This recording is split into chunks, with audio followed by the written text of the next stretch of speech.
Hey, Dr. Verchek here. I just wanted to address something that comes up commonly.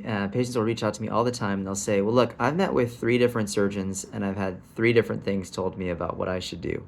And I think those 3 categories, when it comes to lower eyelid blepharoplasty, fall into the following. Number 1, removal of the fat, and then fill in with something like filler. Number 2, removal of the fat, and then fill in with something like fat grafting. And number 3, fat repositioning. And I am a big proponent of fat repositioning, as you probably know, and I'll talk you through kind of why. So removal of the fat can lead to hollowing. And when the things are hollow, well, then what do you do? How do you replace that volume? Well, people will use filler, like hyaluronic acid gel filler. And I'll submit to you that that's not a great strategy in most cases because hyaluronic acid gel filler can be unpredictable over time. It can look edematous, it can migrate, there are other problems. And so some other people will replace with fat grafting. And so they'll take fat from a distant site like your abdomen or your legs or your arms and inject it into your face. And I would say that can be problematic because I'll submit to you that most of the fat ends up dying. It usually takes a year or two, but most of it ends up dying. And the reason is when you take fat from a distant site and inject it into your face, some will live and some will die because it's detached from the blood supply. Additionally, it's not like it's harvested immediately and injected back in, so there's only a few moments where it's attached from the blood supply. No, it's taken out and then it's put in a centrifuge at like 10,000 RPM. And you can imagine that that is traumatic for the fat cells. They're getting ripped apart and exploded.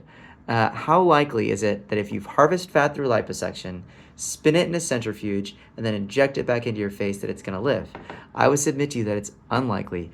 Another way to think about this is, have you ever seen an Instagram post that is just the results of fat grafting? No surgery, no laser, nothing else, just fat grafting. I don't think I've ever seen that. And the reason is, I'll submit to you, the fat mostly dies. And so what you're seeing in that image is either an early result where you see swelling from the fat or the inflammatory response that happens after the fat. Additionally, if the fat were to somehow miraculously live, you could end up with a lumpy bumpy problem where some has lived and some has died and some has lived and some has died, or an asymmetry problem where some lives and some dies. And so fat grafting, I'll submit to you, is not a great solution. My favorite solution is fat repositioning, wherein we take the bag or fat from inside and reposition it to fill in the valley. This fat is maintained attached to the blood supply, so it's alive. It's not sucked out and centrifuged. Additionally, it's facial fat. It's not fat from your abdomen or your legs, which might behave differently if you gain or lose weight. And so basically there are different strategies to address lower eyelid hollowing, lower eyelid bags. And when you take all these different strategies, you kind of have to think about, well, which one's going to work?